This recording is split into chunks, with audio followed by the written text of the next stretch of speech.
Good morning, everyone. It's Frith here.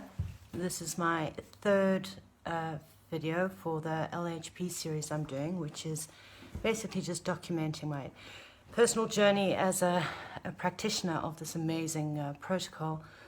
And it's almost an hour ago that I did my 9th session, and I did it for a client of mine who also happens to be my very best friend.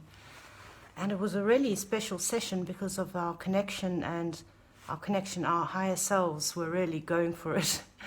And I don't know if you noticed yesterday, I was a bit sick and haggard, feeling a bit under the weather, and I just feel so healed right now. Still a little bit symptomy, but right inside the energy is just flowing in my body. It's really amazing. In the LHP, built into every session you do for someone else, you automatically include yourself. So every session you heal more. It's just a really wonderful aspect of this protocol, along with many other aspects. So today I thought I'd invite you a little bit into my world, because since I've been back on Facebook, which has only been about 4 or 5 days, it feels like I've been on it forever again, but I've got about 300 new followers, hopefully because of this whole LHP series. So, for those people who don't know me, I thought I'd tell you a little bit more about myself and show you what my passions are, especially. So I'm going to take you into my garden, which is where I spend most of my time in the summer. So I'm going to turn this around, if that's possible. Oh God, how do we do this? All right, I'll just have to turn the phone around because I don't know how to do this sort of thing. Right, so here we go. This is my passion, my garden. It is where I've spent the last 6 weeks working on various projects. Obviously, we're in the Netherlands, so everybody has bikes. I also don't drive a car for a few reasons. One is that I'll probably brake for butterflies. I'm a very nervous passenger. And also I've never really gotten the hang of left and right. Bit of a mystery to me, all of that sort of thing. So moving in to my garden, I've got a swimming pool here. It's been very much needed. It's been, the temperatures have been crazy here in the Netherlands, unprecedented. I mean, if you're a little bit clued up, you'll know that this is deliberate, that our weather is being messed with, modified. And even the variously people must think, what the hell's going on in the world, And it's not climate change, please. That is the excuse they use to hide the fact that they're messing with our weather. Anyway, this is the middle part of the garden, and this is what I want to show you. Now, this is where I do my sessions. I did this morning. Let me tell you the story about this. This used to be an old barbecue pit, and I bought this house 6 years ago, and when I bought this thing was complete, but it didn't work. It just smoked away. I think it was built just for show. So I sort of moored it, as we say in South Africa. I took a hammer to it and opened it up, and I was using it as a barbecue, a braai, as we call it in South Africa. That's back in the days when I still ate meat. I'm almost vegan now, not entirely, but that's kind of the path that's kind of where I've ended up. And then for a couple of years I've been thinking about doing something to this. I'm quite inspired in Barcelona. I went to the Gaudi gardens and saw all that mosaic work, and I always wanted to do something like that. And then this summer I finally got down to doing it with the help of my friend Michelle from Sweden, who's staying with me. We just made a start, and it took us about a week to do this.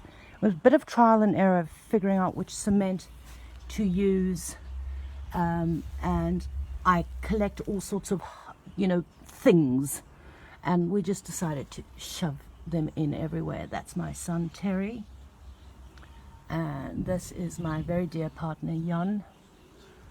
That's myself. This is my daughter Amelie, who would be 15 had she lived, but she didn't. She died when she was 3 months old. But that's a story for another time.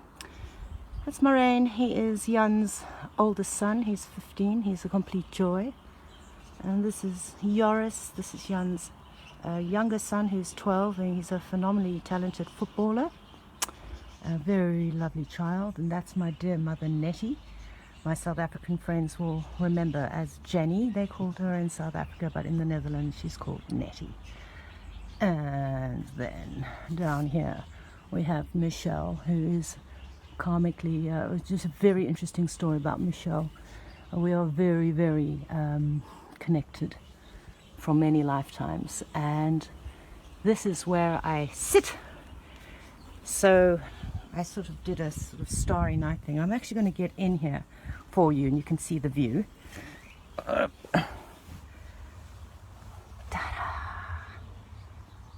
Isn't that amazing? So that's this is where I sit in meditation and work through the various protocols. Oh, I had to do a location healing on my garden, and especially on this particular structure, because when I sat in it before I cleared it, it was full of the dense, tortured energy of animals being fried. It was really not a good energy, so I did a location clearing, and the garden is just alive with beautiful healed energy. Really incredible.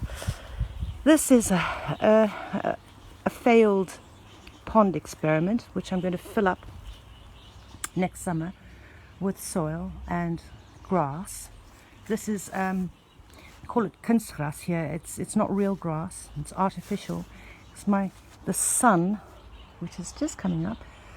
Garden doesn't get much light because of this amazing tree. I completely adore this tree. The neighbors don't, because it drops tons of leaves every autumn, which is kind of what trees do, but I just adore this tree. And but it does block out quite a lot of the sun, so the grass doesn't grow. So this is artificial grass, and I plan to put in a sort of layer of artificial grass there and just use it as a little meditation spot, to another seating area. Anyway, so and then this part of the garden, I've only done it this summer.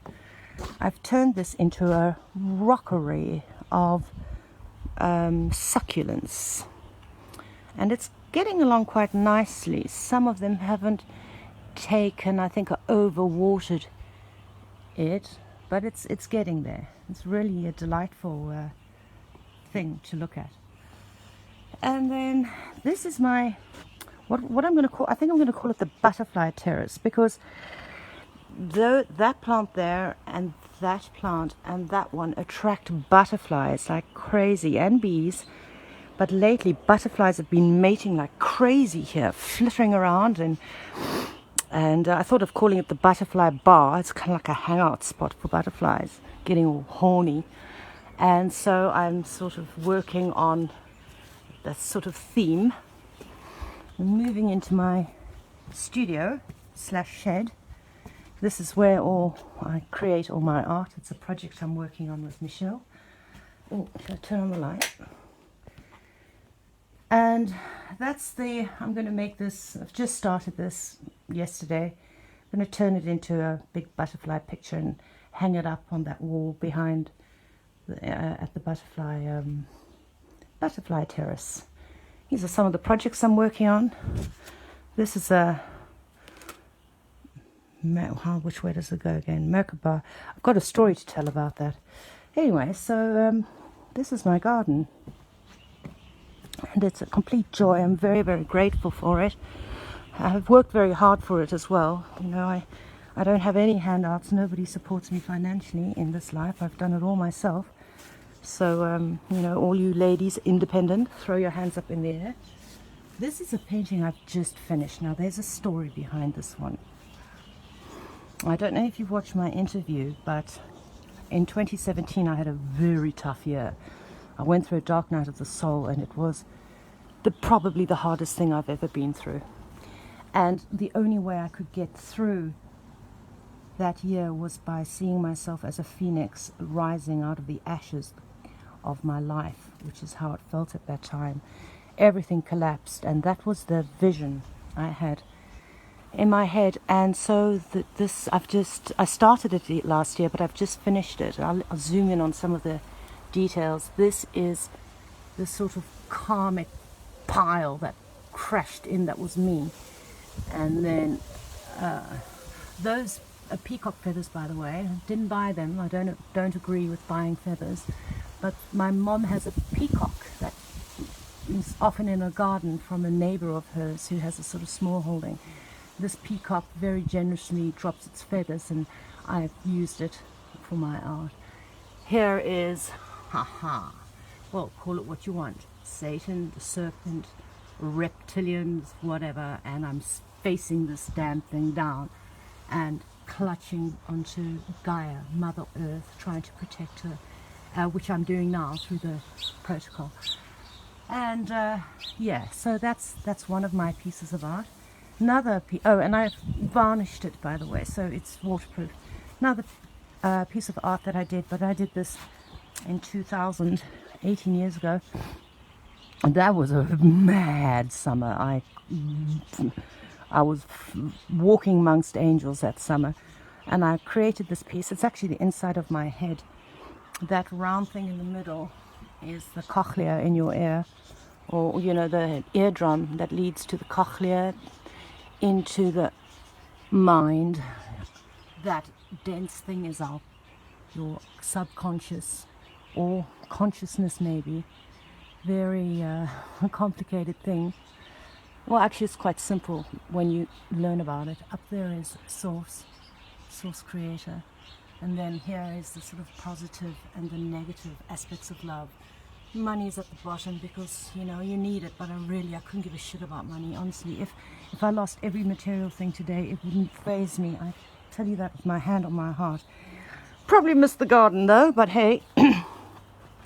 So that's a little bit about me.